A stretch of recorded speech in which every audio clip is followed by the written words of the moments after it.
자, 이제 우리 이산수학을 시작을 하겠습니다. 올해 이산수학 강의가 조금 늦어졌어요. 원래 계획했던 것보다 한 주 정도 늦게 시작을 하고 있는데요. 앞에 했던 강의가 종강이 좀 늦어져서 좀 강의가 늦어진 걸 이해해 주시기 바라고요. 그래서 오늘도 조금 전에 종강을 했기 때문에 이제 오늘 강의를 많이 못 해드리고요. 오늘 강의 하나 올려드린 다음에 다음 주부터 이제 본격적으로 이제 수업을 진행을 할 거예요. 다행인 건 이산수학은 양이 많지 않기 때문에 뭐 그렇게 오래 걸리지 않아서 큰 문제는 없어 보이고요. 자, 이제 이산수학은요, 우리 임용시험에서 다른 과목에 비해서 공부할 양이 적은 과목이에요.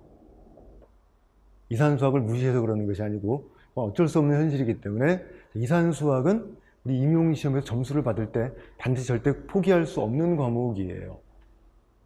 자, 그런데 이제 처음에 우리가 공부할 경우의 수를 세는 것부터 문제가 되지만 이 경우의 수를 세는 것을 싫어하시는 분들이 분명히 계세요. 저도 굉장히 싫어하는 사람 중에 하나거든요. 그런 분들은 이산수학을 함부로 딱 뛰어들기가 굉장히 좀 겁이 날 수도 있어요. 하지만 그런 부분을 포기할 수가 없기 때문에, 자, 그리고 경우의 수에 관련된 강의를 대부분 잘 알기 때문에 잘 알죠 하고 넘어갈 수도 있어요. 근데 그러면 역시 그런 분들은 또 역시 배울 게 없어요. 그래서 이 경우의 수 부분을 제가 조금 길게 강의할 건데요. 경우의 수 부분을 잘 하시는 분들은 다른 분들을 위해서 따라와 주시고요. 혹시 그 중에 여러분이 놓치고 있는 부분이 있을지도 모르니까 따라와 주시고요. 자, 그 다음에 이제 우리 생성함수, 그래프 이론, 이 순서로 이제 우리가 진행을 해 나갈 거예요. 자, 먼저 이산수학이란 말을 생각을 해 봅시다. 이산수학이 이산은 떨어질 이, 산계할 산이에요. 떨어져서 있다는 뜻이에요. 뭐하고 반대되는 말이면 연속하고 반대되는 말이에요. 그래서 연속하고 대칭이 되는 말이에요. 그래서 유한집합이나 무한이라 하더라도 가산무한집합을 다루는 것이 이산수학의 범위예요. 거의 대부분 가산무한집합을 다루는 것이 아니고 유한집합을 대상으로 다루는 것이 이산수학이에요. 자, 그래서 수학의 역사로 볼 때에는 그 이산수학은 수학자들이 사실은 수학의 본류로 잘 치지를 않았었어요. 그냥 뭐랄까 퍼즐 같은 문제, 재미삼아 풀어보는 문제, 분명히 그렇게 생각을 하던 문제들이 이산수학 문제가 많았어요. 분명히 제가 공부할 때마다도 저를 가르치는 선생님들은 이산수학은 수학으로 보지도 않았던 기억이 나요. 근데 지금 현재는 역전이 되어버렸어요. 자, 역전이 된 건 뭐냐면 저도 마찬가지지만 수학을 하다가 컴퓨터를 많이 써요. 컴퓨터를 사용해서 수학을 한다는 것 자체가 뭘 하는 거죠? 이산수학을 하는 걸 수도 있어요. 컴퓨터 자체는 우리 이산적인 대상이거든요. 그래서 현재는 어떤 의미에서 역전이 됐지만 그래도 수학을 전공하는 사람들은 그래도 이산수학은 수학이 아니야 이렇게 말하는 마음속에 뭔가가 있긴 하지만 이제 말로 꺼낼 수가 없게 돼버리는 그런 수학이 돼버렸어요. 자, 이제 그 이산수학의 가장 시작되는 부분을 갈 거고요. 시작은 경우의 수를 세는 순열과 조합부터 갈 거예요. 자, 경우의 수를 세는 요 단계는요, 사실은 이산수학의 범위이기도 하고요, 확률과 통계에 공통으로 들어가 있는 범위예요. 근데 이산수학과 확률과 통계를 바라볼 때 약간 관점이 다를 수 있어요. 최근의 경향을 보면 이산수학에서는 단순하게 순열 조합으로 세는 문제보다는 생성함수를 이용해서 세는 문제가 나오는 추세가 돼 있어요. 왜? 단순하게 순열 조합으로 세는 거는 좀 임용시험 문제로 좀 그렇다라고 생각하는 걸 수도 있어요. 근데 확률과 통계에서는 너무나 당연하지만 그냥 경우의 수를 세는 거로 끝나질 않죠. 당연히 뭐랑 결합이 돼요? 확률과 통계 이론이 결합이 돼요. 그래서 확률과 통계에서 경우의 수를 세는 때에는 자, 이제 생성함수나 지수생성함수를 이용해서 세는 것이 아니라 뭐죠?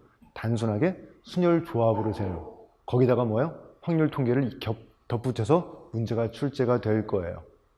그래서 자, 이제 분명히 경우의 수를 세는 것이 우리 임용시험에 문제가 나올 때 이산수학 쪽에 나온다면 단순하게 세는 것이 아닐 것이에요. 뭔가 생성함수를 쓴다든지 뭔가 좀 아이디어가 있어야 되는 것이고요. 확률 통계는 확률 통계의 문제이기 때문에 경우의 수를 세는 것 자체는 어렵지 않은 것. 단순하게 순열 조합으로 세는 그런 문제가 출제가 될 거예요. 자, 이제 경우의 수를 셀 때 조심해야 될 건 먼저 말씀을 드리고 나서 시작을 할 거예요. 저도 굉장히 많은 질문을 받는데 경우의 수를 세는 문제를 받았는데 이렇게 수를 센 거하고 다른 방법으로 세면 답이 달라요 라는 말을 굉장히 많이 들어요. 분명히 경우의 수를 세는 방법은 유일하지 않기 때문에 여러 가지 방법으로 셀 수 있는데 분명한 것은 어떤 방법으로 세도 답이 같아야 돼요. 근데 이상하게 방법에 따라 답이 다르게 나와요. 이게 참 이 부분을 싫어하는 사람들의 공통적인 특징이에요. 그것 때문에 그래요. 자, 그래서 그 원인이 무엇인지를 먼저 생각해 보고 갈 거예요. 자, 경우의 수를 셀 때 제일 중요하고 중요한 것은 뭐냐면 우리가 다루는 대상을 구별할 수 있느냐 없느냐예요. 즉 번호를 매길 수 있느냐 없느냐. 그게 굉장히 중요한데 우리 보통 경우의 수를 세는 문제는 수학으로 문제를 내지 않고요. 우리 실생활에서 어떤 물건을 상자에 어떻게 넣고 이런 식으로 말로 나오거든요. 말로 표현하다 보니까 그 표현이 애매모호해져요. 번호를 붙여서 구별해서 센 건지 번호 없이 센 건지가 애매해지다 보니까 그게 어떤 방법으로 셀 때는 번호로 붙여 구별한 것이고요. 다른 방법은 번호를 안 붙인 것이고요. 그렇게 쓰다 보니까 결과가 달라지는 거예요.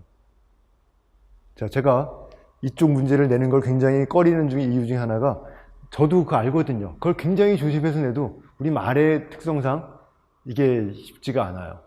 자, 일단 확실한 건 우리 대상을 구별하고 다루느냐 구별하지 않고 다루느냐 이것에 따라서 경우의 수가 달라진다예요. 자, 또 미리 말씀드리지만 경우의 수를 잘 세려면 해야 될 게 뭐냐면 동치인 방법을 잘 기억해 주시면 돼요. 동치인 표현은 달라요. 근데 동치인 문제들이 있어요. 그런 것들을 잘 기억해 두시면 주어진 문제를 편리한 방법으로 셀 수가 있어요. 그래서 앞으로 우리가 공부할 때 이 두 가지를 염두에 둬야 돼요. 번호를 붙인 것이냐 아닌 것이냐, 그 다음에 이건 어떤 문제랑 동치인 것이냐, 이런 식으로 생각을 해가면서 여러분이 공부를 해두시면 나중에 그렇게 어렵지 않게 셀 수 있을 거예요. 예를 보겠어요. 3개의 물건을 2개의 상자에 넣는 방법을 생각해 볼 거예요. 물건이 3개가 있고요. 상자가 2개가 있어요. 자, 물건하고 상자를 구별하지 않으면 2가지예요. 자, 3개, 0개. 1개, 2개. 자, 이건 같은 거예요. 여기 3개, 여기 0개나 0개, 3개나 같은 거예요. 상자에 번호가 없는 거니까 그냥 3개, 0개로 나눴다. 1개, 2개로 나눴다. 더 이상 없어요. 자, 2개, 1개나 1개, 2개나 똑같은 거죠. 자, 그때 경우는 딱 2가지밖에 없어요. 자, 물건도 구별하지 않고요. 상자도 구별하지 않으면 단 2가지. 자, 그런데 물건은 구별하지 않을 건데 상자를 구별하게 되면 가지수가 달라요. 자, 이제 3개 0개하고 0개 3개는 다른 거예요. 첫 번째 상자에 3개, 두 번째 상자에 0개. 첫 번째 상자에 0개, 두 번째 상자에 3개. 그리고 4가지가 나오는 걸 쉽게 볼 수 있는 건 첫 번째 상자의 물건의 개수만 정하면 두 번째 상자는 결정된다. 첫 번째 상자가 n개면 두 번째 상자는 3 빼기 n개다. 그래서 첫 번째 상자에 0부터 몇 가지? 3까지. 자, 첫 번째 상자에 0개, 1개, 2개, 3개. 그럼 두 번째는 따라 결정되기 때문에 4가지다. 자, 생각은 이렇게 하는 거예요. 분명히 이렇게 나눠 생각하는 것이 아니라 첫 번째 상자를 결정하면 두 번째 상자는 결정되니까 첫 번째 상자만 결정하면 되고 4가지다. 경우의 수를 쓸 때 단순하게 쓰는 게 굉장히 중요해서 문제가 어렵지 않으면 이렇게 나누면 돼요. 근데 문제가 복잡해지면 이렇게 나누는 건 나중에 틀릴 수 있어요. 어떻게 하면 단순하게 셀 수 있을 것인가. 이건 말로 했지만 굉장히 중요해요. 자, 그런데 이건 동치인 문제가 많아요. A 더하기 B가 3이 되는 의미 아닌 정수의 개수. 자, 첫 번째 상자하고 두 번째 상자의 물건의 개수를 더한 게 뭐가 돼야 돼요? 3. 그렇죠? 자, 그래서 A가 첫 번째 상자의 물건의 개수, B가 두 번째 상자의 물건의 개수로 한다면 A 더하기 B로 3을 만들 수 있는 의미 아닌 정수의 개수. 나중에 이런 문제가 나오면 이거 똑같은 문제인 거예요. 자, 나중에 이제 물건은 구별하지 않을 거예요. 상자가 몇 개 있어요. 구별하지 않는 물건을 몇 개의 상자에 나눠 담는 방법의 수. 상자에 번호가 있어야 돼요. 자, 이건 결국 이런 형태의 문제랑 같아질 것이다. 이렇게 딱 이런 패턴들을 딱 기억해 놓고요. 이 중에 내가 제일 편한 패턴을 기본 계산하는 패턴을 만들고 동치인 문제는 편한 패턴을 바꿔서 풀어버리는 거예요. 자, 이게 경우의 수를 잘 세는 방법이에요. 자, 또 있어요. 2종류의 물건이 있는데 한 종류는 3개가 있고요. 근데 구별할 수 없어야 돼요. 한 종류는 하나가 있어요. 그걸 일렬로 배열하는 방법의 수. 그래서 여기 뭐죠? 자, 이제 검은색 바둑알이라고 할까요? 3개가 있고요. 막대가 하나 있어요. 자, 이걸 첫 번째 상자에 하나, 두 번째에 2개. 자, 이걸 더하기로 보는 거예요. 더하기가 어디에 있느냐죠. 그래서 이 두 종류의 물건을 일렬로 나열하는 방법의 수도 결국 똑같을 수밖에 없어요. 자, 말로는 달라 보이지만 이게 동치인 문제다 라는 걸 미리 우리 딱 준비해 두고 있으면, 자, 우리 셀 때 굉장히 편리해질 거라는 거죠. 그때그때 보지 말고요. 이런 것들은 잘 보서 어떤 문제가 동치인지 몇 개의 패턴이 있어요. 그래서 딱 그걸 여러분이 결정해 두시면 돼요. 자, 물건은 구별하고 상자를 구별하지 않으면, 자, 이때도 4가지인데 우연히 앞에 거랑 같은 거죠. 세는 방법은 달라요. 자, 뭐를 구별하지 않을 거냐면 얘는 구별하지 않을 거예요. 1, 2, 3, 3, 1, 2. 1, 2가 같이 들어있고요. 3이 따로 있는 것.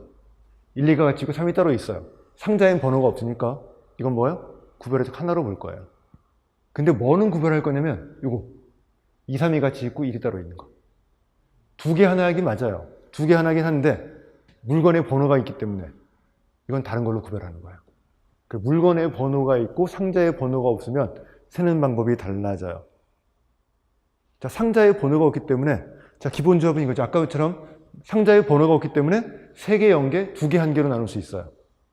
그러면 3개의 물건 중에 3개를 뽑고 나머지 하나. 3개 중에 2개, 나머지 하나 중에 하나 뽑는 거. 이런 식으로 우리 생각을 해줘도 돼요. 그래서 총 4가지라는 걸 확인할 수 있고요. 자, 물건과 상자를 전부 다 구별하는 방법은, 자, 이제 요 생각을 이어가겠어요. 여기 4가지인데 상자에 이걸 구별할 거예요. 배열이 몇 가지나? 2개. 3개 0개가 있지만 0개 3개도 있어요. 여기도 뭐죠? 2개 1개, 1개 2개. 구한 거 몇 배 해주면 돼요? 2배. 자, 그렇게 셀 수도 있고요. 자, 또 하나는 3개의 원소를 갖는 집합을 3집합이라고 부르겠어요.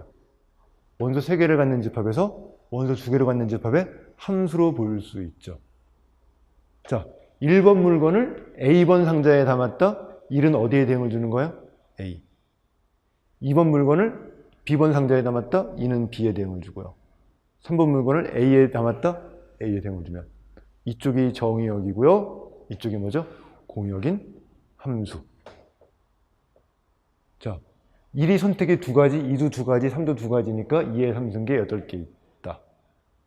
자, 그래서 이렇게 어떤 경우의 수를 세는 걸 함수의 개수로 보는 방법도 있는데, 이때 중요한 건 무엇을 정의역으로 보느냐예요. 어디를 정의역으로 보고 어디를 공역으로 보느냐를 미리 결정을 잘 해둬야 돼요. 미리 결정해둬야지 시험 볼 때 생각하면 늦어요. 이런 것들을 준비하는 것이 이제 우리가 공부할 순열과 조합이에요. 자, 이제 근데 이게 어려운 이유는 이거예요. 자, 똑같은 문제예요. 검은 바둑돌 3개를 2개의 주머니에 넣는 경우의 수를 구하시오. 여기는 3사람을 2개의 방에 배정하는 경우의 수를 구하시오. 자, 물건은 3개, 주머니는 2개. 그런데 우리 현실의 언어상, 우리의 습관상 뉘앙스가 달라요. 다르게 해석이 돼요. 검은 바둑돌은 구별할 수 없을 거라고 생각을 해요. 설마 눈이 굉장히 좋아서 아주 미묘한 크기를 구별할 수 있다? 그런 사람은 구별하겠지만 저는 그러지 못해요. 여기에는 어떤 말이 내포되어 있어요? 물건은 구별할 수 없다는 말이 내포되어 있어요. 문제. 그건 수학적으로 명확히 준 게 아니라 그냥 우리의 관습, 습관상 수학적인 표현은 절대 아니에요. 자, 주머니는 애매해요, 이제. 2개의 주머니? 이렇게 주면 번호를 준 건가 안 준 건가 애매해져요. 하지만 이 말과 아래 보세요. 3사람이에요. 우리는 사람한테 뭐가 있는 걸 알고 있어요? 얼굴이 다르고 이름이 있다는 걸 알고 있어요. 그러면 3사람을 2개의 방에 집어넣어요? 방에도 번호가 있겠죠? 자, 여러분이 어떤 숙소를 잡는데 숙소에 방에 번호가 있을 거라고요. 이걸 번호를 줘야 되는, 3사람을 구별해야 되는 건지, 방에 번호를 줘야 되는지, 이렇게 주면 진짜 이건 아주 어려운 문제가 돼요. 출제자 마음이에요. 그래서 저는 이런 문제는 굉장히 싫어해요. 이건 출제자 마음이에요. 3사람 이름이 있는데 그걸 어떻게 구별하지 않느냐? 나는 그냥 구별하지 그걸 계산했는데? 그럼 뭐 따라가야 돼요. 자, 그래서 임용시험에서 순열조합 경우의 수를 세는 문제에 이런 것 때문에 사실 굉장히 어려운 부분이 있어요. 저라면 이런 식의 문제는 못 만들어낼 것 같아요. 왜? 내가 아무리 머리 써서 오해의 여지가 없이 만들었다 하더라도 제 경험상을 보면 틀림없이 제가 말한 것과 다르게 해석해서 문제를 푼 분들이 항상 등장을 해요. 100명이 시험 봤는데 100명이 다 제가 낸 문제랑 똑같은 것을 시험 보는 적이 없어요. 아무리 적어도 몇 명은 제가 낸 문제랑 다르게 해석을 해서 문제를 풀어요. 자, 이거 역으로 말하면 여러분 굉장히 조심해야 된다는 거예요. 이런 경우의 수를 세는 문제가 나오면 출제자가 정확히 이걸 어느 건 구별하고 어느 건 구별하지 않다고 문제를 내는지 정확히 파악하고 풀어야 돼요. 대충 파악하고 풀면 잘못하면 엉뚱한 답을 내고 틀리게 되어 있어요. 자, 이건 답은 없어요. 그죠? 이거는 분명히 세 사람 구별할 수도 있고요. 그냥 구별하지 않고 그냥 배정해도 되고요. 방도 뭐 1층, 2층이 중요하다. 중요하면 구별해야 되고요. 중요하지 않으면 구별하지 않아도 되고요. 그렇죠? 그래서 이런 식의 문제를 우리가 어떻게 다룰 것이냐, 이건 언어의 문제이기 때문에 우리는 생각하지 않을 거지만 우리는 분명히 뭐가 달라요? 구별하는 것과 구별하지 않는 것이 달라요. 그래서 순열 조합을 처음 공부할 때부터 그거를 명시하고 들어갈 거예요. 그래서 예년 강의보다 좀 달라지는 부분을, 이런 부분을 좀 더 깊게 설명하려고, 깊게라기보다는 더 체크를 한번 해볼까 생각하고 있어요. 제 강의를 들어도 경우의 수를 세는데 어려움을 드는 분들이 있어서 뭐를 더 추가해 드릴까 고민하다가 올해 강의부터는 이제 요게 구별하는 것이다, 구별하지 않는 것이다, 뭐 이런 부분들을 조금 더 한 번 더 체크를 해볼까 생각을 하고 있어요. 어쩌면 저도 많이 배울 수도 있어요. 저도 이거 경우의 수를 세는 거 굉장히 싫어하거든요. 싫어하는 이유 중에 하나가 제가 설명드린 그 이유 그대로예요. 자, 우리 원소의 수가 n개인 집합을 n집합이라고 부를 거예요. 자, n집합 그러면 원소의 수가 n개인데요. n집합을 1, 2, 3, 4부터 n까지 또는 A1, A2, A3, AN까지로 쓰자. 이 말에는 뭐가 들어있죠?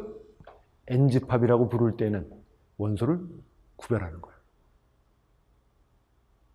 자, 우리가 앞으로 이제 이산수학책을 보고 공부하다가 n집합에 대해서 어쩌고저쩌고 나가는 거는 그 말에 뭐가 들어있어요? 원소를 구별하는 집합이다 란 말이 들어있는 거예요. 그래서 n집합은 원소를 구별하는 집합이에요. 자, 제일 처음에 시작하는 것은 여러분이 보는 이산수학책은 수학과를 위한 책이 있고요. 공학이나 전산과를 위한 책이 있거든요. 공학이나 전산과를 위한 책은 제일 처음 시작이 이거 합의법칙, 고배법칙도 시작해요. 근데 우리는 거의 할 필요가 없어요. 우리는 거의 본능적으로 알아요. 뭐냐면 경우의 수를 더할 때가 있고요.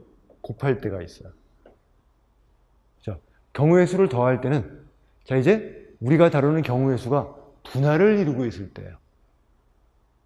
자, S라고 하는 유한집합이 S1부터 Sm의 M개의 부분집합으로 분할이 되어 있어요. S의 위수는 각각의 위수를 뭐 하면 돼요? 더하면 되죠. 이때는 경우의 수를 뭐 할 거예요? 더할 거예요. 그래서 우리는 거의 본능적으로 알지만 그래도 혹시 구별을 해야 된다면 이 경우는 더할 거예요. 자, 언제 경우의 수를 곱할 거냐면 곱집합의 경우. S가 N개의 집합의 합집합이 아니라 M개의 집합의 프로덕트꼴이라면 S의 위수는 S1의 위수, S2의 위수, Sm의 위수를 전부 다 뭐 해야 돼요? 곱해야 되죠. 그래서 우리가 다루는 대상이 곱집합의 표현으로 되어 있다면 여기 우리 S1까지, 여기 S2까지, Sm까지 해서 곱해버리는 것이다. 자, 이렇게 표현하는 것이 수학적인 표현이고요. 하지만 수학을 전공하지 않은 분들한테 표현할 때는 설명이 힘들어요. 이건 같은 경우가 생길 수 있으면 뭐 이렇게 말로 잘 풀어줘야 되거든요. 저는 그건 생략하겠어요. 나중에 여러분들이 중고등학교에서 강의를 할 때 생기면 여러분 나름대로 잘 찾아보세요. 우리는 분할과 곱집합이란 말로 간단히 넘어가지만 일반인들한테는 간단히 넘어갈 문제가 아니에요. 언제 더하고 언제 곱한다를 설명하는 게 생각보다 쉽지 않은 일이란 걸 여러분이 나중에 선생님이 되시면 느끼게 될 거예요. 그리고 다른 분들은 그걸 결정하는 걸 굉장히 어려워해요. 자, 우리는 간단하니까 넘어갈 거고요. 자, 이제 순열을 다루겠어요. 자, N집합에서, 자 이제 N집합은 원소를 구별할 거예요. N집합에서 R개의 원소를 택해서 일렬로 배열하는 방법의 수를 N집합의 R순열이라고 부르죠. 자, 기호로 이렇게 쓰죠. 뭐 식은 다 알고 있을 거예요. 그래서 다 알고 있는 부분은 너무 빨리 넘어가 안 되나요? 자, 이제 이렇게 보죠. N집합의 R순열은, 자, 우리 R개의 상자가 있어요. 번호가 붙어 있어요. 자, N개의 N집합에서 원소를 여기다 하나씩 하나씩 채워 넣는 방법의 수예요. 중복하지는 않을 거예요. 자, 이게 N집합의 R순열의 생각이라고 봐주면 돼요. 자, 그래서 첫 번째 방에는 N개의 원소 중에 아무거나 택할 수 N가지 방법이 있어요. 첫 번째 방이 결정됐으면 여기는 N-1가지, N-3가지, 그래서 여기 마지막에 N-R 더하기 1가지. 자, 이걸 전부 다 뭐 해주면 되죠? 곱해주는 것이 되니까, 자, 이것이 바로 N집합의 R순열이다. 자, 그래서 이 상자는 번호가 붙어 있고요. 그 번호 붙어 있는 상자에 하나씩 집어넣는 거예요. 이 상자에 번호가 없으면 이건 뭐죠? NPR이 아니에요. 그래서 이것도 상자에 구별이 있다는 것 봐두면 되고요. 자, N집합의 N순열은 우리 SN이라고 해서 수학에 굉장히 중요한 집합인 거 알고 있어요. 자, 우리 2학년에서 군을 이루고 등등등 뭐 여러 가지가 있는데 우리 넘어갈 거고요. 자, 그럼 문제를 몇 개를 봅시다. 자, 이제 이산수와 경우의 수를 세는 건 여기까지 해놓고 나서 실제 경우의 수를 셀 때 뭔가 아이디어를 추가해야 될 때가 많아요. 근데 그 아이디어가 좀 기발한 경우에는 문제가 굉장히 어렵고요. 자, 이제 그런 부분이기 때문에, 자, 그런 자주 등장하는 아이디어는 역시 또 뭐 해야 돼요? 패턴으로 기억해 줘야 돼요. 어쩔 수 없어요. 자, 트라이앵글이라고 하는 문자가 있는데 저 문자를 사용해서 만든 순열을 볼 거예요. 자, T하고 A 사이에 두 개의 문자가 들어있는 것, 적어도 한쪽 끝에 자음이 오는 것, 경우의 수를 셀 거예요. 자, 근데 주어진 걸 보면 전부 다 8개가 다른 문자예요. 같은 문자가 없어요. 8개 구별할 수 있는 다른 문자고요. 자, 자음이 5개, 모음 3개의 별인데요. 자, T하고 A 사이에 두 개의 문자가 들어있다고 하는 거니까, 자, 이렇게 T에 문자 2개 A, 요거를 하나로 보고 얘네들은 안 깨지게 움직이면 되죠. 얘네들이 떨어지면 우리가 원하는 게 아니니까. 저거를 하나로 보고 나머지 문자가 그럼 몇 문자죠? 4개. 5개 문자의 배열이라고 봐주고 거기다가 뭐를 곱해주면 돼요? 요 안에서 움직일 수 있는 경우의 수를 곱해주면 돼요. 그래서 자, 이 안은 자, 이제 6개의 문자 중에 T하고 N을 썼으니까 6개의 문자 중에 2개를 순서대로 채우는 거죠. 그렇죠? 그래서 6PE, 그 다음에 나머지 4문자의 배열. 그런데 문제를 보면 T하고 A 사이, 자, 여기도 문제가 돼요. 자, 순서를 줬는지 안 줬는지 말이 애매한 거예요. 자, 이거 이산수학 문제는 항상 이게 말이 헷갈려요. T하고 A 사이, T를 먼저 쓰고 A를 나중에 썼단 말이 문제 있나요, 없나요? 자, 그건 몰라요. 문제 출제한 사람 마음이에요. 그건 언어 해석이거든요. 언어 해석을 어떻게 제가 하겠어요? 그건 못해요. 자, 그런데 여기 이렇게 푼 거는 제가 참고한 교재 출제자는 순서를 주지 않고 문제를 낸 거예요. 출제자의 의도를 따라갈 거예요. 만약에 T하고 A 사이란 말에 순서까지 고정해줬다면 아래쪽은 없는 거예요.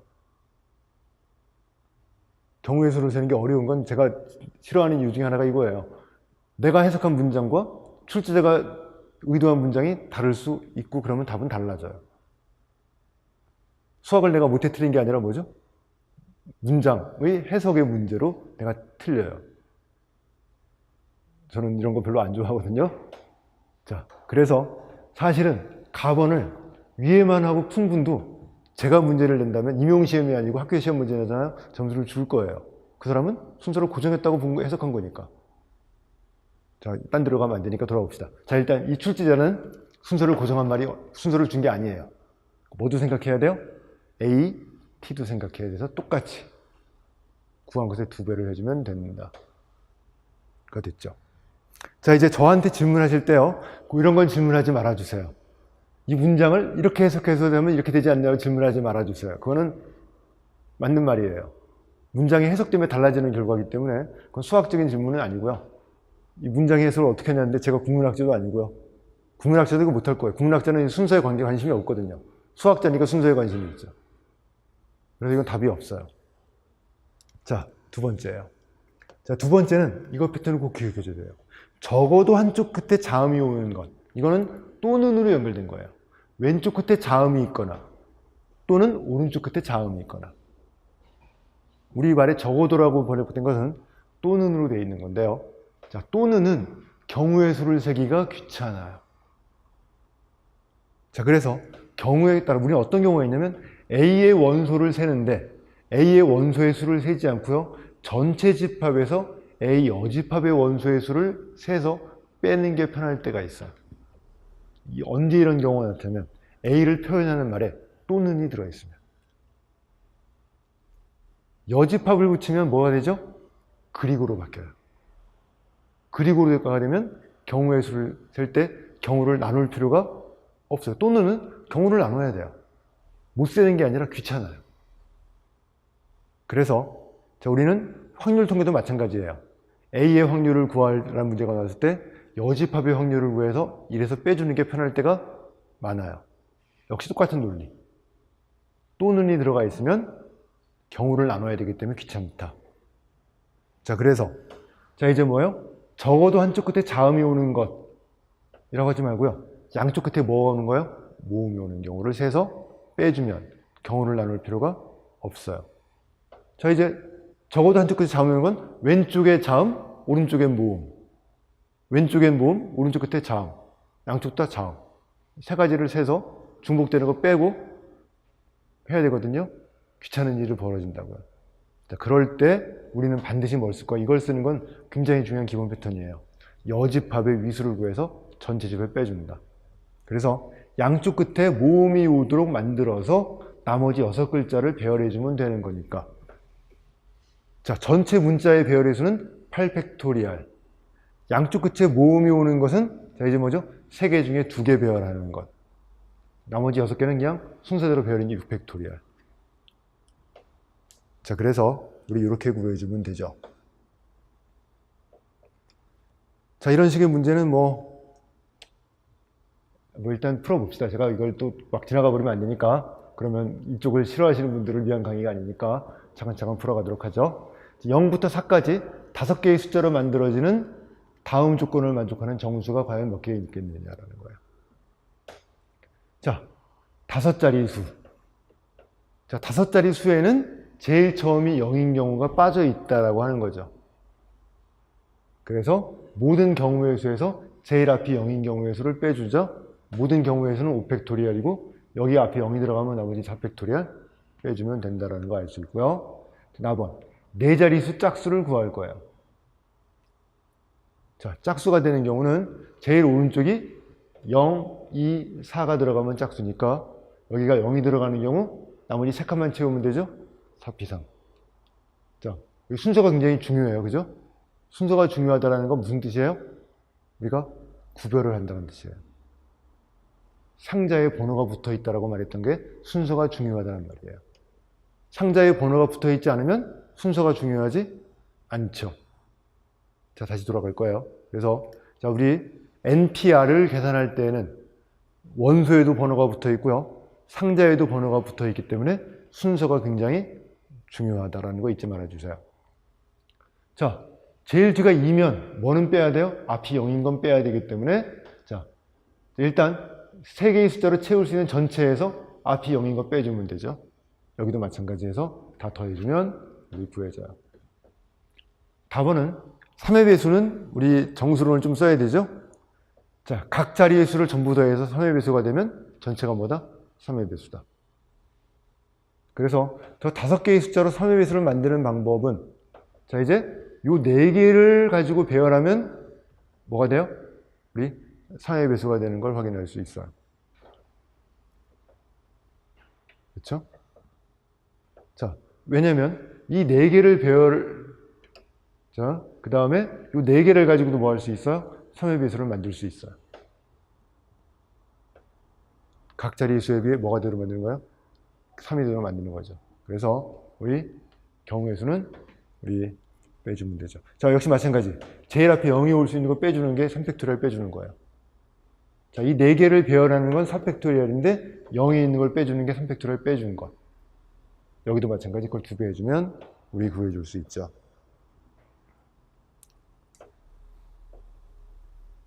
자, 1부터 9로 이루어진 7자리 숫자 중에서 모든 자리의 숫자가 다르고요.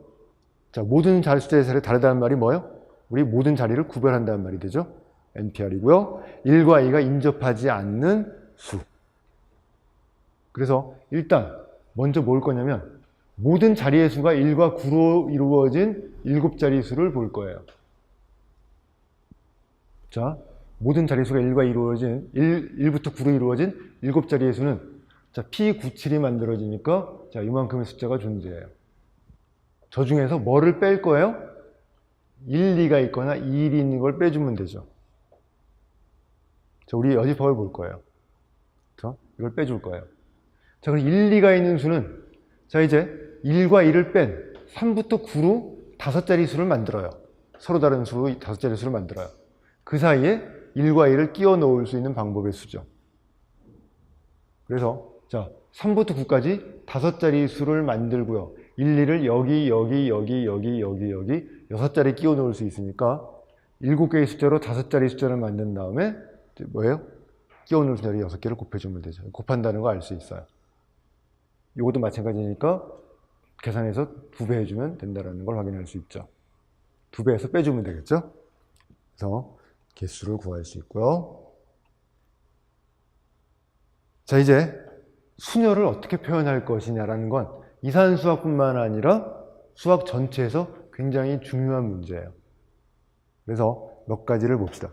우리 가장 기본적으로 표현하는 게 함수의 표현이죠. 1은 어디로, 2가 어디로, 3이 어디로 대응해주는 이거예요. 자, 그 다음에 1-가 뭐냐면 정역은 안 쓰는 것. 이거 안 쓰고 뭐예요? 1은 여기로 오고 2가 여기로 왔다고 보는 것. 그 다음에 대수학의 순환 표현이 있어요. 그 다음에 행렬 표현이 있는데 이 행렬 표현을 우리 오히려 이산수학에서는 많이 사용할 수 있어요. 행렬로 우리 수녀를 표현할 수 있어요. 자, 이건 근데 꼭 선형대수를 하는 기분이라고 봐주면 돼요. 그래서 우리 행렬로 우리 만들어 봅시다. 우리 대수학의 1, 2라고 쓴 호환이에요. 함수로 표현하면 1은 어디로 가요? 2. 2가 어디로 가죠? 1. 3은 3으로 고정하는 거예요. 1은 2로, 2는 1로, 3은 3으로 고정하는 저 수녀를 행렬로 표현하면 이렇게 써요. 행은 정역으로 볼 거예요. 1행, 2행, 3행. 1행 2열이 1이에요. 1이 어디로 갔다고요? 2로 갔다고 해석하는 거예요. 1은 2로 갔어요. 2는 어디로 갔죠? 2는 1, 3은 3. 그래서 이렇게 행렬로 표현을 하면 순열이 표현되고요. 자, 그러면 행렬의 곱셈이 순열의 합성함수랑 딱딱 맞아떨어져요. 그래서 자, 이제 순열을 행렬로 표현하는 것이 좋은 이유는 컴퓨터로 계산할 때 행렬의 곱셈으로 그냥 연산해버리면 처리를 해버릴 수 있어요. 그래서 이산수학에서는 순열을 이렇게 행렬로 표현을 하지만 자, 우리는 관심 없어요. 우리는 컴퓨터를 이용해서 문제를 풀 생각이 없기 때문에. 자, 여러분들이 이산수학 책, 두꺼운 책을 보면 항상 목표가 뭐냐면 결국 무엇에 있을 거예요? 컴퓨터의 프로그래밍에 쓸 거예요. 이산수학의 목표는 컴퓨터에다 쓸 것이 목표이기 때문에 컴퓨터를 어떻게 구현할 것이냐가 항상 마지막에 나와요. 근데 임용시험은 그런 거 할 게 아니잖아요. 그래서 우리는 그런 것을 생각하지 않을 거예요. 자, 그런데 우리는 봤으니까 이거를 또 뭐로 볼 수 있냐면 선형 변환으로 볼 수 있어요. 자, 표준 기저 100이 010으로 오고 010이 100으로 가고 001이 002로 가는 선형 변환이다. 그렇게 보더라도 똑같은 순열이죠. 그렇죠? 그래서 이 순열은 우리 선형대수학의 기본적인 관점, 우리 기저들의 어디로 가는지 보는 거고, 이건 보면 알겠지만 행렬식은 1 아니면 마이너스 1이에요. 직규 행렬이 만들어지죠. 따라서 이게 열 벡터를 모아서 버리면 정규 직규기죠. 표준 기저인데 순서만 바꾼 거예요. 이렇게 볼 수 있다는 건 봐두시고 넘어가죠. 우리 이산수학 얘기가 아니니까 넘어갈 거예요. 자, 이제 이산수학에서 집합론의 기호인 원소나열법의 기호를 이제 우리 무시를 좀 할 거예요. 원소나열법에는 같은 원소는 중복해 쓰지 않는다 라고 되어 있지만 수학을 하다가 원소나열법의 그 규칙은 잘 깨요, 수학자들이. 선형대 수학에서 깨고 있고요. 자, 원소나열법의 나열은 순서는 중요하지 않다. 하지만 선형대수는 순서가 중요하죠. 같은 원소 또 쓰지 않는다. 선형대수에 또 쓰기도 해요. 1차 독립, 1차 종속을 다룰 때는. 그래서 이 원소나열법의 규칙은 중학교 때 요즘은 중학교 때 안 가르치나요? 바뀌었죠? 좀 바뀐 것 같은데 제일 처음에 배울 때는 굉장히 선생님들이 강조하지만 수학자들은 그냥 별로 중요하지 않게 생각해요. 깨게 되면 깨는 거예요. 이산수학도 마찬가지예요. 자, 같은 원소를 반복해서 사용하는 걸 쓸 거고요. 그때 뭐라고 부를까요? 다중집합이란 말을 쓸 거예요. 자, 예를 들어 AA, BB라고 하는 집합을 볼 거예요. 이거는 A가 2개, B가 3개 있다. 이렇게 쓰기도 할 거예요. 자, 무한도 써요. 무한의 A, 2의 B예요. B는 2개밖에 없지만 A는 얼마든지 쓸 수 있어요. 자, 그러면 드디어 이제 등장했어요. 아까 제가 N집합은 원소가 N개가 있는데 N개의 원소를 구별하는, N개의 원소를 구별하지 않는 N다중집합 NA예요. 똑같이 N개가 있어요. 똑같이 N개가 있는데 이 아래쪽은 뭐예요? 원소를 구별하지 않는다라고 표현하는 거예요. 자, 그래서 이제 우리가 N집합이라고 말하는 건 원소가 N개인데 원소를 구별하는 것. N다중집합 NA는 원소가 똑같이 N개인데 원소를 구별하지 않는 것. 그래서 이제 이걸 정확히 우리 수학으로 쓸 때는 N집합이냐 N다중집합이냐 이렇게 정확히 표현할 수 있지만 일상적인 용어에 사용하는 말이 아니기 때문에 아까처럼 그런 문제들은 항상 어려움을 겪을 수밖에 없어요. 자, 우리는 보통 이거 잘 구별하지 않고 썼거든요. 저도 작년까지 강의를 보면 강의할 때 이걸 제가 막 구별해 드리진 않았는데 여러분이 어려워하는 걸 잘 생각해 보니까 결국은 이걸 어려워하는 거거든요. 그래서 이런 거를 한 번씩 체크하고 지나가자라는 게 올해 강의의 목표예요. 뭐 깊게 설명할 수는 없지만 체크는 한 번씩 하고 지나갈 거예요. 자, 그래서 N다중집합이란 말이 나오면 원소는 N개지만 뭐예요? 구별하지 않는 원소 N개다. N집합은 구별하는 원소 N개다. 이렇게 우리가 생각해 주면 돼요. 자, 중복순열은 자, N집합 X가죠. 자, X는 이제 N집합이에요. 근데 N집합을 가지고 다중집합을 만들었어요. A1도 무한히 쓸 수 있고요. A2도 A3도 무한히 쓸 수 있어요. 자, 이것의 R순열을 N집합의 R중복순열이라고 부르겠어요. 그래서 N집합의 R중복순열의 수를 N 파이 R이라고 쓴다면 자, 똑같아. 상자는 몇 개가 있냐면 상자는 R개가 있어요. 상자에 번호가 붙어 있어요. 상자를 구별하는 거예요. 그런데 똑같이 상자에 원소 하나를 집어넣는 건데 이제 아까랑 다른 건 아까 썼던 걸 또 쓸 수 있다. 그래서 여기 N가지 해서 N의 R승까지 N의 R승계를 N중복순열이라고 볼 거예요. 자, 아까 N순열을 얘기할 때도 살짝 의미가 나왔지만 사실은 이거 함수로 볼 수 있어요. 자, 우리는 경우의 수를 쓸 때 상당히 많은 경우가 함수의 수로 우리가 볼 수 있거든요. 이거 함수의 수로 볼 수 있어요. 자, 함수로 본다면 어디가 정역이고 어디가 공역일까요? 여기 R집합이 있어요. 여기 N집합이 있어요. 화살표는 제가 이렇게 그림을 했어요. N가지 그렸지만 이거 함수의 화살표는 아니에요. 자, 이제 어디가 정역이고 어디가 공역인지를 정확히 하는 것이 중요하다고 그랬죠. 자, N집합의 R중복순열. 자, 일단 함수가 되려면 A 하나가 2개로 대응될 수는 없어요. 자, 그러면 예를 봅시다. 여기 R집합이고 N집합이 있어요. 자, 중복조합이에요. 여기 3, 3을 집어넣었어요. 여기를 F3이 1이다라고 해석하면 함수가 안 돼요. F3이 1이면 F3이 뭐가 돼야 돼요? 2. 이거 F3이 1이다, F3이 2라고 해석하면 안 되는 거예요. 뭐라고 해석을 해야 맞아요? F1이 3이다. F2가 3이다. 이렇게 해석을 해야 함수가 되죠. 그렇죠? 자, 따라서 N집합의 R 중복 순열의 수는 정의역이 어디예요? 이쪽. R집합에서 N집합으로 가는 함수의 수. 하고 똑같아지고, 그럼 역시 뭐예요? N의 R승계랑 딱 맞아 떨어져요. 자, 그래서 자 이제 N집합의 R 중복 순열의 수는 함수로 볼 수 있다. 자, 정의역은 여기가 정의역, 여기가 공역. 자, 그럼 4번은 그러면 끝났죠?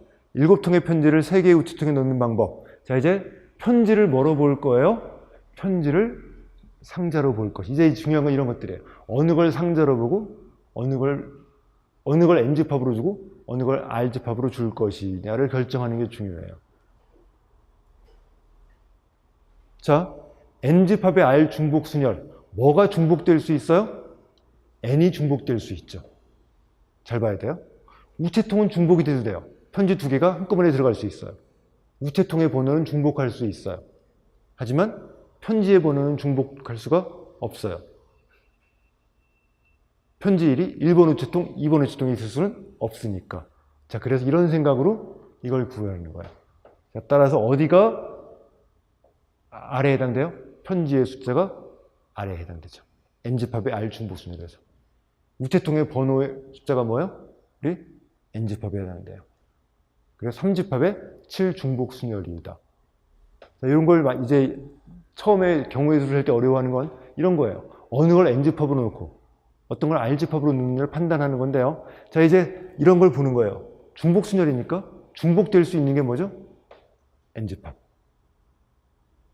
따라서 중복할 수 있는 게 우체통의 번호. 우체통이 번호가 뭐예요? N집합, 3집합의 7 중복순열이다. 그래서 3의 7승. 함수로 본다면 중복할 수 있는 게 정의역인가요? 공역인가요? 공역의 값은 중복할 수 있어요. 정의역 값은 중복하면 안 돼요. 그래서 함수로 본다면 편지 쪽에 뭐가 돼야 돼요? 정의역. 공역이 뭐가 돼요? 우체통. 자, 이렇게 세는 거, 이렇게 판단하는 걸 이제 우리 처음부터 딱 정해두고요. 그렇게 우리 진행을 할 거예요. 그래서 어쩌면 작년보다 조금 강의가 길어질 것 같은데 뭐 어쩔 수 없죠, 그거는. 자, 그래서 예를 들어 이렇게 만든 것은 이 함수를 의미하는 것이다. 그걸 알 수 있어요. 자, 그럼 아까 안 했지만 우리 단사함수가 바로 뭐죠? N집합의 R순열이에요. 자, 그냥 함수는 공역이 뭐가 될 수 있어요? 공역의 값은 중복할 수 있어요. 근데 단사함수가 되면 뭐예요? 중복할 수가 없죠. 그래서 단사함수의 숫자에 해당되는 게 바로 뭐예요? N집합의 R순열. 자, A가 1, 2, 3, 4고요. B가 A, B, C, D예요. A에서 B로 가는 함수의 개수를 하고 단사함수의 개수를 구하는 것이고요. 자, 그래서 우리 5집합의 4중복순열이 바로 뭐다? 우리 함수의 개수다라는 걸 알 수 있어요. 자, 단사함수는 중복을 허용하지 않기 때문에 5집합의 4순열이다. 이미 우리 패턴을 만들어 놨죠? 그래서 설명 더 안 할 거예요. 아까 우리는 이미 이 패턴을 만들어 놨기 때문에 그냥 우리는 이 패턴 만드는 거에 적용해버리면 돼요. 다시 생각하지 않고요. 자, 이제 N집합의 R 중복순열의 수가, 자, 이제 R집합이 정의역이고요. 공역이 N집합. 자, 거기에 맞춰버리면 되는 거예요. 그래서, 자, 이제 어디가 정의역이에요? 여기. A, 1, 2, 3, 4가 정의역이니까 저쪽이 R 중복 순열에 해당되는 부분. 그렇죠? 이쪽이 뭐죠? 우리 공역이니까 이쪽이 5집합. 5집합의 4중복 순열이 우리가 원하는 함수의 수. 단사가 됐으니까 중복을 빼버리면 단사. 그래서 이런 경우의 수를 세는 원칙을 이제 우리 이렇게 만들어 나갈 거예요. 자, 또 문제를 몇 개를 봅시다. 1부터 9999 사이에 정수 중에서 한 자리의 숫자만이 2인 것. 자, SN이라고 하는 걸 n자리의 숫자 중에 한 자리만이 2인수의 집합이라고 부르겠어요. 자, S1은 한 자리 숫자인데 2로 되니까 한 가지밖에 없죠. 한 자리인데 2가 있어야 돼요. 딱 하나밖에 없어요. 2 하나밖에 없어요. S2는 두 자리 숫자예요. 두 자리 숫자인데 2가 하나 있는 거니까 2가 앞에 있는 경우, 2가 뒤에 있는 경우. 뒤는 2를 고정해 놓고요. 여기다만 숫자를 채우면 되는데 여기에 못 들어가는 숫자가 뭐죠? 0과 2. 자, 앞에 2를 채워놨어요. 여기에 못 들어가는 게 뭐가 못 들어가요? 2가 못 들어가죠. 9가지. 그래서 S2는 여기는 8 더하기 9. 자, 여기 곱하면 안 돼요. 그렇죠? 자, 우리는 이거 본능적으로 알고 있어요. 그렇죠? 설명 안 하겠지만. 자, S3은 자, 이제 제일 뒷자리, 가운데 앞에 자리에 2를 먼저 고정해 놓고 여기다는 8, 9, 여기는 8, 9, 9, 9. 여기는 곱하는 거고 그걸 전부 다 더해버리면 S3. 이런 식으로 다 구해서 더해버리면 우리 나올 수 있죠. 자, 두 번째 풀이도 있어요. 자, 이제 우리는 여태까지는 앞에 0이 있으면 네 자리 숫자로 보지 않았지만 경우에 따라서 우리는 뭐 여기도 0도 001도 네 자리 숫자로 봐도 괜찮은 거예요. 어차피 우리 컴퓨터에 집어넣을 때는 21을 집어넣나 0021을 집어넣나 똑같은 자릿수를 차지해요.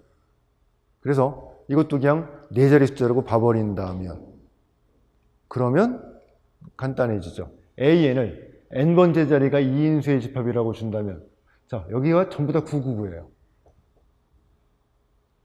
자, AN이 뭐예요? 9의 3승계. 자, 그러면 이거 한 자리 여기 하나, 여기 A1부터 A4까지를 더해주면 되니까 4배의 AN의 개수, 결과는 똑같아요. 그래서 사실은 이제 우리는 풀이 1보다 풀이 2가 좋아요. 풀이 1은 어디에 얽매여 있는 거죠? 두 자리 숫자는 앞에 0이 들어올 수 없다. 자, 우리 경우에 따라서는 그런 일상적인 우리의 말에 얽매일 필요가 없이 푸는 게 좋을 때가 있어요. 그래서 자, 저는 이런 경우에 풀이 2로 푸는 걸 좋아해요. 훨씬 간단하잖아요. 굳이 우리말에 앞에 0이 있으면 네 자리 숫자가 아니다 란 말에 그냥 의미를 두고서 하다 보면 경우를 나눠야 되고요. 귀찮은 일이 벌어져요. 굉장히 간단히 풀 수 있는 풀이를 버리는 거니까 자, 수학자들은 우리 말에 얽매이면 안 돼요. 사실은.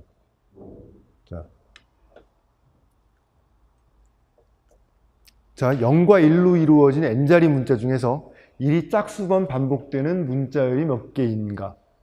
자, 이제 이런 거는 이 문제 자체가 중요한 게 아니라 문제에서 뭔가 규칙을 찾아내야 돼요. 이산수와 경우의 수를 세는 거는 그 규칙을 찾는 게 핵심이 될 때가 있어요.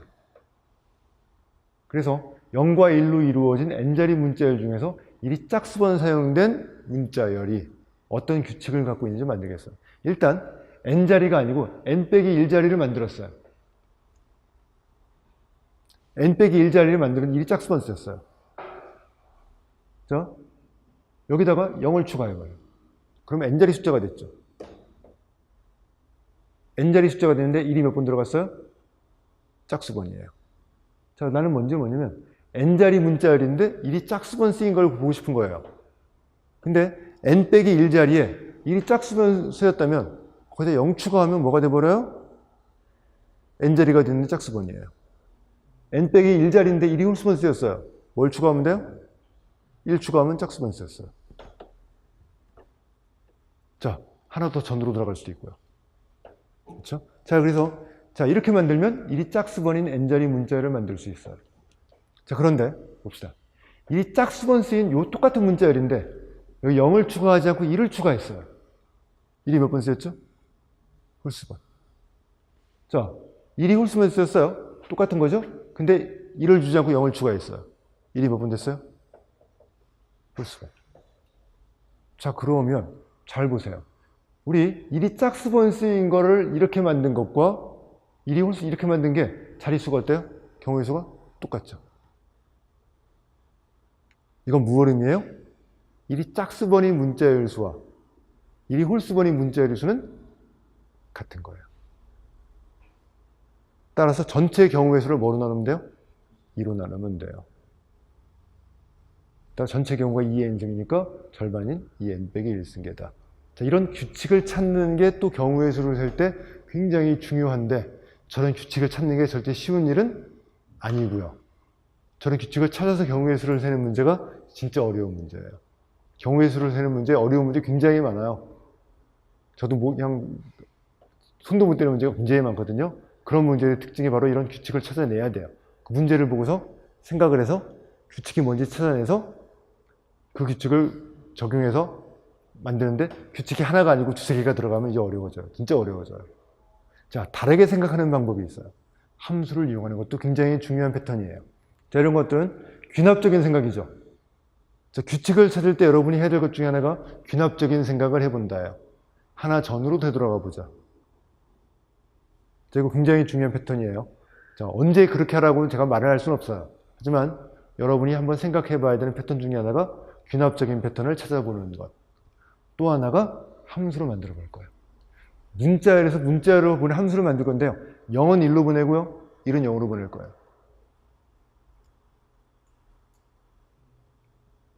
자, 그러면 이건 전단사예요. 0과 1을 바꾸는 거예요. 자, 그러면 1이 쓰인 숫자가 뒤집혀버리죠. 이 함수를 생각해 보더라도 1이 짝수번수인 것과 홀수번수인 것의 개수가 같다라는 걸 알 수 있어요. 자, 이런 식으로 뭔가 패턴을 만드는 것 중에 하나가, 자, 이거는 좀 더 생각을 해야 되지만, 자, 귀납적인 생각도 있고요. 이렇게 함수를 이용하는 생각도 있고요. 이건 답은 없지만 여러분이 자꾸 적용해 봐서 규칙을 찾는 것이다 라고 생각해 주시면 돼요. 자, 조금 더 복잡해졌어요. 아까는 0과 1밖에 없었지만 5개를 가지고 만들어요. 5개의 글자를 가지고 n자리 문자를 만들 거예요.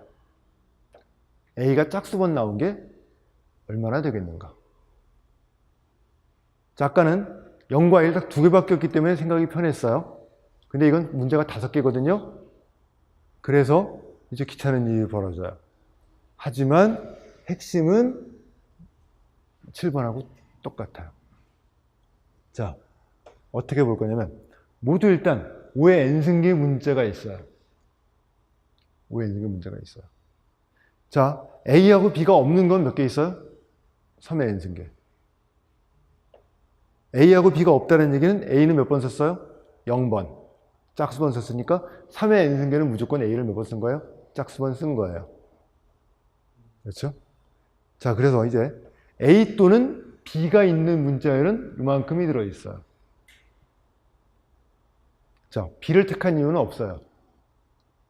자, B를 택한 이유는 없는데 왜 택했냐면 7번을 이용할 거거든요. 1이 아닌 다른 원소가 하나 있어야 돼요. 그래서 A가 아닌 다른 원소를 하나 정해야 돼요. 그걸 뭐로 정했을 뿐이에요? B로 정했을 뿐이에요. 자, 그래서 A가 아닌 다른 문자를 그냥 B로 하나 정했을 뿐이에요.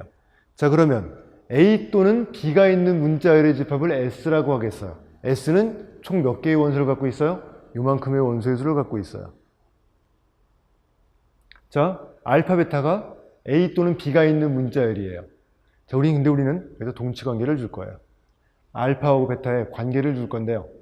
자, A, B는 모르겠지만 C, D, E의 위치가 똑같아요.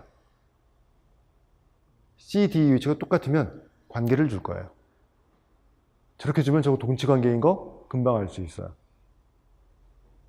자, 그러면 알파하고 베타가 동치관계를 갖고 있다면, 자, 이제 C, D, E가 없는 자리는 A 아니면 뭐가 있어요? B가 있죠.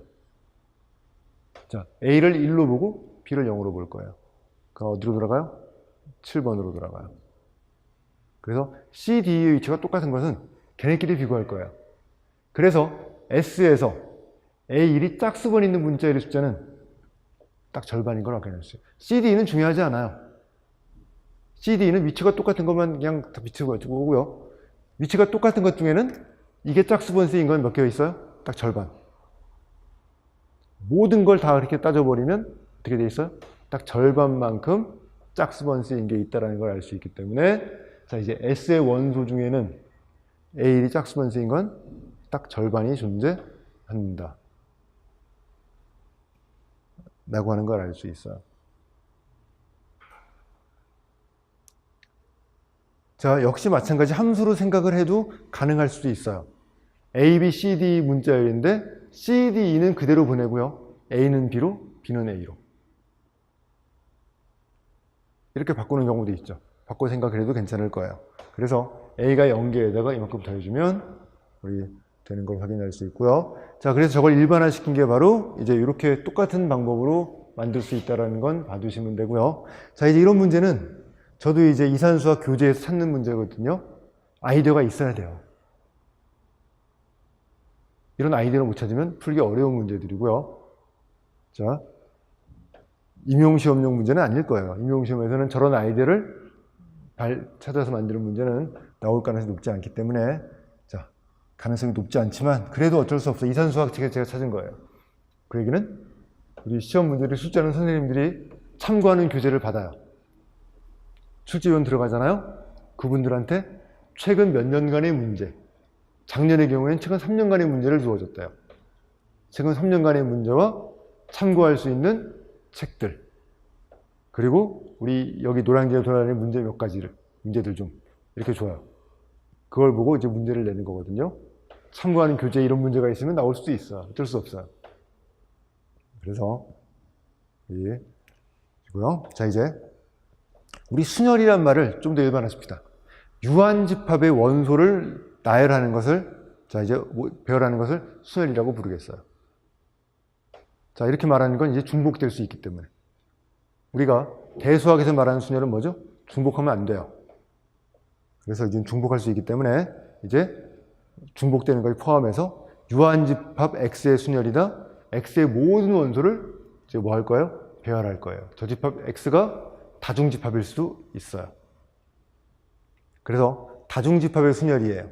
자, A1이 N1개, A2가 N2개, AR이 NR개에 있는 이 다중집합. 원소는 총 몇 개 있어요? 원소는 N1 더하기 N2 더하기 NR개. 다 더한 만큼 원소의 수를 갖고 있죠. 근데 그 중에 N1개는 구별할 수 없고 N2개도 구별할 수 없고 구별할 수 없는 것들이 이렇게 있어요. 이거를 배열하는 방법의 수는, 자, 이제 이렇게 만들어진다요. 총 원소의 수 N 팩토리얼을 N1 팩토리얼부터 NR 팩토리얼로 나눠주면 돼요. 자, 왜 이렇게 됐는지 예를 동해 보겠어요. 일단 AA, BBB예요. 아이디어는 일단 전부 다 다른 거라고 놓고 배열을 할 거예요. 일단 구별을 할 거예요. A1, A, B1, B, B3. 전부 다 구별을 해버리면 이걸 배열하는 방법의 수는 몇 가지예요? 우리 5팩토리얼. 서로 다른 5개니까. 5팩토리얼이에요. 자, 그런데 예를 들어서 A, B, B, B인데 A, I, A, J, B, K, B, S, B, T 전부 다 I하고 J는 달라야 돼요. 여기 K, S는 달라야 돼요. 하지만 우리의 관점으로 본다면 전부 다 뭐예요? A, B, B, B예요. 자, 우리는 하나를 억지로 구별한 거예요. A, B, B를 A1, A2, B1, B, B3 A2, A1, B3, B, B1 이런 식으로 구별을 해버린 거예요. 그렇다면 우리는 몇 개가 구별됐죠? 하나를 여기 I하고 J를 바꾸는 거 2가지, K, ST 바꾸는 거 3팩토리얼 6가지. 원래는 하나인데 그걸 몇 개로 센 거예요? 6개로 센 거예요. 자, 따라서 뭐로 나눠줘야 돼요? 6으로 나눠주자. 6이 아니라 6 곱하기 12로 나눠주자. 2팩토리얼 곱하기 3팩토리얼 나눠주는 거죠. 그래서 여기 배열 2개 2팩토리얼, B의 배열 3개 3팩토리얼로 나눠져 버리면 우리 중복순열을 구할 수, 다중집합의 순열을 구할 수 있다. 그래서 자, 이게 그 뜻이죠. A1을 전부 다 N1개를 서로 다른 거로 놓고요. A2도 다 다른 거로 놓은 다음에 A2를 배열하는 수가 N1 팩토리얼, A2의 배열수가 N2 팩토리얼, 맞아, AR을 배열하는 수가 NR 팩토리얼이니까 전부 다 곱한 만큼을 원래는 하나인데 다르게 생 거니까 저걸로 나눠주면 됩니다. 자, 요거는 다중집합의 순열이지만 나중에 우리가 N 다중조합이라고 하는 걸 할 거거든요. 숫자가 같다라는 걸 알 수 있어요. 그래서 우리 나중에 N 다중조합이라고 하는 것과 숫자가 똑같다는 건 동치의 문제라는 거예요. 문제의 표현은 달라요. 지금 이거 뭐죠? 이 다중집합의 순열의 수를 구하면 이렇게 된다는데 나중에 다중조합을 할 때는 표현이 다를 거예요. 표현은 다르지만 무슨 문제다? 같은 문제, 동치인 문제다. 나중에 경우의 수를 할 때 필요하다면 바꿔서 생각할 수도 있다. 이렇게 우리가 보는 것이 이제 우리의 패턴이에요. 자, 이런 문제는 굉장히 유명한 문제 많죠? 패턴이죠? 자, A에서 출발해서 D까지 가는 방법인데 이만큼이 빠졌어요. A에서 D로 가는 최단 경로. 자, 이제 우리 중복집합이라는 게 뭐냐면 가로 한 칸, 두 칸, 가로는 전부 다 뭐예요? 구별하지 않는 원소. 세로도 뭐예요? 구별하지 않는 원소로 볼 거예요. 가로로 가는 걸 뭐로 볼 거예요? A. 세로로 가는 걸 우리 B라고 본다면. 자, 일단 여기 빠져있는 부분을 추가합시다. 빠져있는 부분을 추가해 만들어 버리면 가로가 몇 칸? 6칸, 세로가 4칸이에요. 그래서 가로가 6개, 세로가 4개인 다중집합의 순열. 어떻게든 A에서 D로 가려면 가로는 몇 개 있어야 돼요? 6칸을 가야 돼요. 세로는 4칸을 가야 돼요. 그렇죠? 최단거리는 딱 그것만 구성하면 어떻게 돼요? 최단거리죠. 올라갔다 내려오는 일이 벌어지면 안 되기 때문에 세로는 무조건 뭐예요? 올라가기만 해야 돼요. 4칸. 가로도 왔다 갔다 하면 안 되기 때문에 무조건 오른쪽으로 가기만 해야 되죠? 따라서 6칸. 그래서 이것들의 배열의 숫자가 바로 뭐예요? 우리 A에서 D까지 가는 최단 경로. 자, 그래서 우리 10팩토리얼에 이걸로 나눠주면 되는데 아직은 답은 아닌 게 우린 무엇을 포함한 거예요? 점선까지 포함한 거예요. 저걸 빼야 되죠. 그럼 뭘 빼야 되냐면 P에서 D까지 가는 게 P를 거쳐가면 안 돼요. P에서 D까지 가는 경우의 수. 또 뭐예요? A에서 D까지 가는 거, P까지 가는 거 곱한 거. 근데 A에서 P까지 가는 건 유일하니까 최단거리라면 유일하죠? P에서 D까지 가는 경우의 수를 빼주면 답이 될 것이다. 자, 가에서 구한 것 중에서 B를 지나지 않는 것을 구할 거예요. 자, 가에서 구한 다음에 B를 지나지 않는 것이니까 자, 이제 B를 지나는 것만큼 빼주면 되죠. 전체에서 B를 지나는 걸 뺄 거예요. 그래서 A에서 B로까지 간 다음에 B에서 어디까지 가면 돼요? D까지 가는 경우의 수를 빼주면 돼요. 그래서 A에서 B까지 가는 경우가 우리 똑같은 논리죠? 3칸, 2칸. B에서 C까지 가는 거 3칸, 그때 뭐죠? 2칸. 그래서 똑같이 그래서 빼주면 되고요. 답번이 C를 지나서 가는 것. C를 지나가려면 Q하고 R을 지나가야 돼요. 그래서 A에서 Q까지 간 다음에 R을 간 다음에 R을 뒤로 가면 되죠. 자, A에서 Q까지 가는 경우는 여기 점선이 있다고 보고요. 이렇게까지 가는 경우가 가로가 하나, 둘, 셋, 4칸, 세로가 2칸. 경우에서 P를 통하는 경우 딱 하나. 이걸 통하면 안 되잖아요. 그래서 빼주는 게 A에서 Q까지 가는 경우. Q에서 R은 유일하고요. R에서 D는 가로 2칸, 세로 1칸. 계산해서 우리가 구해주면 돼요. 그래서 제 형태는 됐고요. 뭐 이제 여기 나오군요. 10번. 3개의 A, 3개의 B, 4개의 C로 만들 수 있는 10개의 문자열의 숫자를 구하시오. 그냥 우리 중복집합의 순열에 집어넣으면 답이 나오는데 자, 이제 이게 다항계수라고 부르는 그것과 숫자가 뭐예요? 같아져요. 그러면 이 다항계수로 이걸 구할 수도 있다. 라고 하는 거를 우리 알 수 있어요. 자, 이제 아까 제일 처음에 설명했던 부분의 문제가 등장을 하네요. 1차 방정식. x1 더하기 x2 더하기 xn까지 더한 게 r이 되는 음이 아닌 정수의 개수를 구하는 문제예요. 자, 이거는 미리 n-1개의 작대기로 칸이 나눠져 있어요. 이거를 더하기로 볼 거예요. 자, 상자가 몇 개예요? n-1개의 상자. n-1개의 상자에 번호가 있어요. 첫 번째 상자, n개의 상자 중에요. 칸막이가 n-1개니까. 칸막이가 n-1개니까 상자는 n개. 자, 첫 번째 상자, 두 번째 상자, n번째 상자. 상자마다 뭐가 있어요? 번호가 붙어 있어요.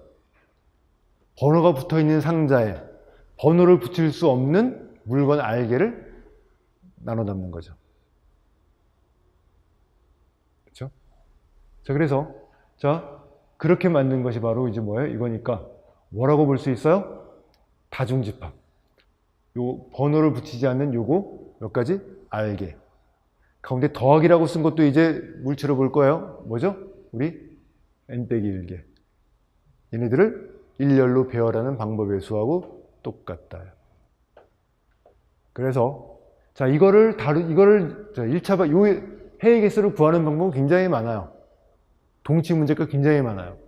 나중에 보게 될 거예요. 그 많은 동치 문제 중에 우리 하나를 뭘 택했어요? 이거 다중집합의 순열로 우리가 해석을 하겠다. 더하기 n-1과 자, 이제 바둑알 알게. 다 구별할 수 없는 것들이죠. 그것들을 일렬로 배열하는 방법의 수, 다중집합의 수하고 같을 것이다. 자, 그래서 총 개수는 자, r 더하기 n-1 팩토리얼을 뭐로 나누면 돼요? r 팩토리얼 곱하기 n-1 팩토리얼로 나눠주면 우리 의미 아닌 정수의 숫자를 구할 수 있다. 자, 다시 말하지만 이거하고 동치인 문제는 앞으로 계속 등장할 거예요. 동치인 문제가 나올 때마다 여러분들은 따로 적어두세요. 우리 종이 하나 남겨놓고요. 따로 분리해놓고 적어두시고 나중에 마지막에 정리해 하시면 돼요. 저도 그런 걸 해드리려고 하지만 저는 성격상 그런 걸 잘하지 못하기 때문에 그때 말로 해드리겠지만 여러분들은 이것들을 구별을 미리 해두시면 돼요. 자, 원순열은 자, 이제 n집합에서 r개의 원소를 원형으로 나열한 것을 n집합의 r원순열이라고 부를 거예요. 자, 원순열의 특징은 이제 위치가 뺑뺑 돌아도 상관없어요. 나란히 똑같이 돌아도 뭐예요? 같은 것으로 볼 거예요. 뭐가 중요해요? 관계가 중요해요. 왼쪽 오른쪽에 뭐가 있는지가 중요하고요. 내가 현재 어디 있는지는 중요한 게 아닌 것이 원순열이에요. 내가 현재 있는 위치가 중요하다 그러면 그건 뭐가 아니에요? 원순열이 아니에요. 원으로 나란히 둘러앉았어도 내가 있는 위치가 중요하면 그때는 원순열이 아니에요. 자, 그래서 n집합의 원순열의 수는 자, 이제 뭐 할 거예요? 일단 n개의 원소 중에 r개를 나란히 배열을 해요. 자, 그 다음에 양쪽 끝을 뭐 하는 거죠? 붙였다고 보는 거예요.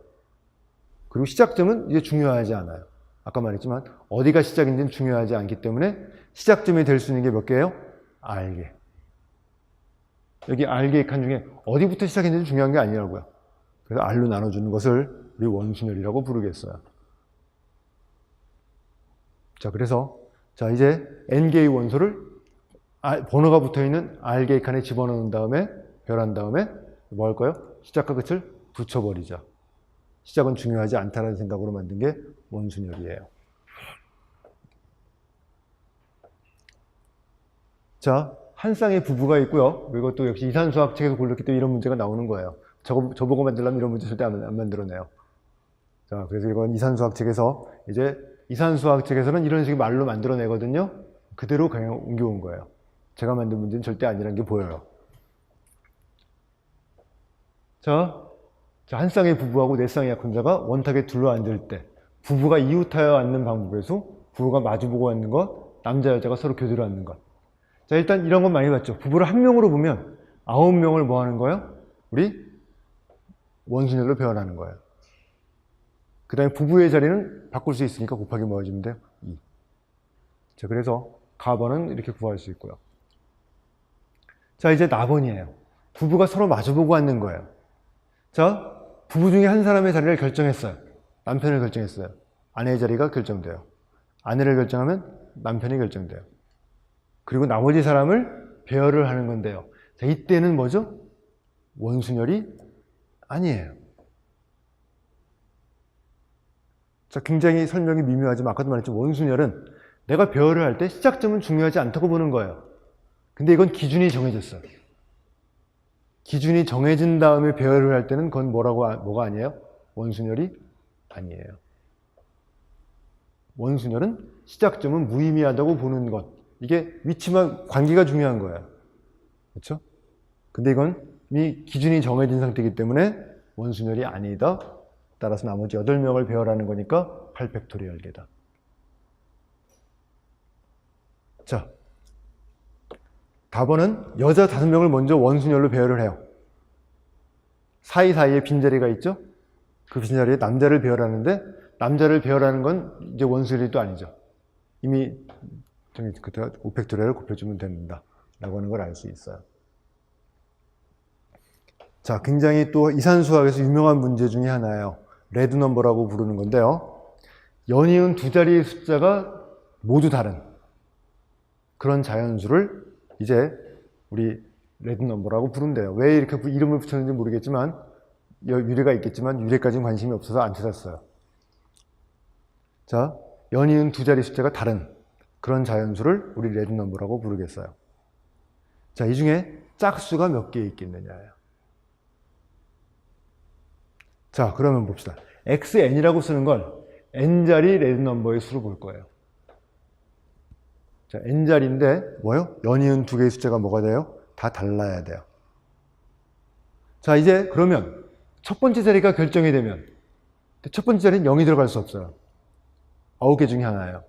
이 뒤는 9개 중에 하나예요. 왜? 앞에 쓰인 걸 쓸 수가 없어요. 9개 중에 하나. 그 다음 자리도 또 9개 중에 하나. 9개 중에 하나, 9개 중에 하나, 9개 중에 하나. 그래서 9의 n승계가 총 n자리의 뭐예요? 레드 넘버의 수예요. 자, 이건 셀 때 방향이 중요해요. 앞에서부터 세면 편한데 1의 자리부터 세면 잘못하면 헷갈려요. 그래서 우리 뭐부터 세는 게 중요해요? 우리 여기 제일 앞에 자리부터 우리 세갈 거예요. 9의 n승계가 n자리 레드 넘버예요.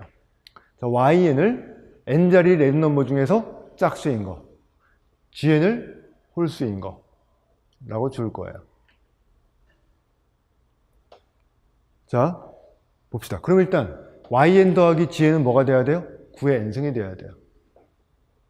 근데 잘 봅시다. 전체 레드 넘버가 짝수계가 아니에요. 홀수계예요. 그런데 이미 아까도 봤지만 우리 이 둘은 굉장히 비슷한 숫자를 가질 거예요. 직관적으로 보세요. 홀짝의 관계거든요. 똑같이 레드 넘버를 만드는데 끝이 짝수냐 홀수냐 결정하는 거예요. 그래서 얘네 둘은 만약에 이 xn이 짝수였으면 숫자가 똑같을 거예요. 홀수니까 숫자가 똑같지는 않아요. 하나가 더 많을 거예요. 하나가 나눠서 이 형태가 될 거예요. 2분의 하나, 여기는 9n승 빼기 1, 여기는 9n승 더하기 1. 이거는 직관적인 생각이지만 거의 틀림이 없으니까 이런 생각 키우고 적을 거라고 예상하고 둘 중에 뭔지만 구하면 되는 거예요. 과감하게 예상하는 것도 굉장히 중요해요. 자, 일단 그래서 뭐가 다른 걸 알고 있어요?yn과 gn은 같을 수가 없어요. 레드 넘버의 짝수의 개수와 홀수의 개수가 다 같을 수는 없어요. 자, 이제 개수를 세봅시다. 자, 이제 우리는 예상을 했기 때문에 자,yn이 이거일 거라고 그런 걸 보일 거예요.yn이 이만큼이면 gn은 이게 되겠죠. 자, 이 홀짝이 n에 따라 홀수가 많기도 하고 짝수가 많기도 하다는 뜻이에요. 항상 홀수가 많은 게 아니고요. 이게 달라진다예요. n의 자릿수에 따라서. 자, 이제 우리 뭐가 돼요? y를 짝수라고 했죠? y를 짝수가 있으니까 자, 이제 n이 짝수가 되면 이제 뭐가 많아요? 우리 짝수가 더 많고 이렇게 n이 홀짝에 따라 개수가 달라진다는 걸 보일 거예요. 자, 이제 나머지는 귀찮은 작업이에요. 수학적 기납법을 써서 보일 거예요. 자, n이 1일 때 y를 계산하면 돼요. n이 1일 때는 y는 4예요. 한 자리예요. 그렇지, 0은 들어가면 안 되죠? 짝수 몇 개 있어요? 4개. 홀수가 5개. 자, 한 자리 숫자는 전부 다 레드 넘버니까. 그렇죠? 자, 한 자리 숫자는 전부 다 레드 넘버이기 때문에 자, 이제 한 자리 숫자 짝수는 4개. 0은 빼고. 한 자리 숫자 홀수는 5개. 자, 이렇게 완성이 되어 있어요. 자, 이제 첫 번째 n이 1일 때 보였고요. n일 때 성립한다면 아까 했던 생각은 똑같아요. n자리 짝수 레드 넘버가 주어져 있어요. 끝이 A1이에요. 만약에 A1이 짝수라면 B1에다가 우리 뭘 집어넣을 거예요? 짝수를 집어넣어야 되는데 뭐랑 다른 짝수예요? A1이랑 다른 짝수. 그게 몇 가지예요? 4가지. 자, 여기가 홀수예요. 지금 뭐죠? 짝수 아무거나 집어오면 돼요. 5가지. 그래서 자, n자리에 레드 넘버가 주어져 있어요. 자릿수를 뒤에다 하나 추가해서 n 더하기 1자리를 만들 건데요. 그렇죠? 그 경우의 수는 다시 말해서 yn 더하기 1은 자, 이거 뭐죠? yn의 4배 더하기 gn의 5배. 이거는 n자리 홀수로 넣는 거니까. 그렇죠? 요게 우리의 규칙이에요. 그래서 4yn 더하기 5배 우리 xn 빼기 yn. 나머지는 계산해주면 되죠? 계산해주면 자 5xn 알고 있고요. 자 이제 y는 이미 수학적 기납법 만족한다고 했으니까 집어넣어버리면 끝나요. 자 그래서 역시 이것도 아이디어를 찾는 건데요. 수학 기납적인 아이디어예요. n자리의 레드 넘버를 만든 다음에 한 자리를 추가해서 더 만들자. 그런데 한 자리를 추가하는 방법은 앞에다 추가할 수도 있고요. 뒤에 추가할 수 있는데 이 경우는 뒤에 추가하는 게 더 좋은 이유가 아까 처음부터 xn의 숫자를 셀 때 앞에서부터 셌어요. 뒤를 추가하는 게 편해요. 앞에를 추가하게 되면 경우를 나눠야 돼요. 모든 경우를 셀 수 없어요. 왜냐하면 여기는 뭐가 더 없어요? 0일 수 없거든요. 제일 앞자리는 절대 0일 수 없다는 것 때문에 모든 경우를 셀 수 있는 것이 아니에요. 그래서 똑같이 자릿수를 추가하는 건데 왜 결과가 달라지느냐?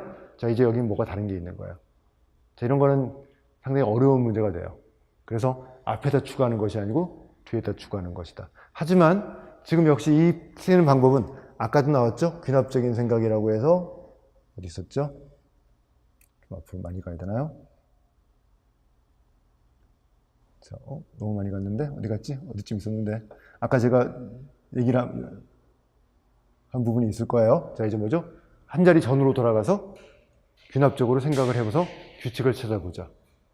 라고 하는 건 경우의 수를 세는 문제에서 굉장히 중요한 생각이에요. 자, 못 찾겠으니까 넘어가겠어요.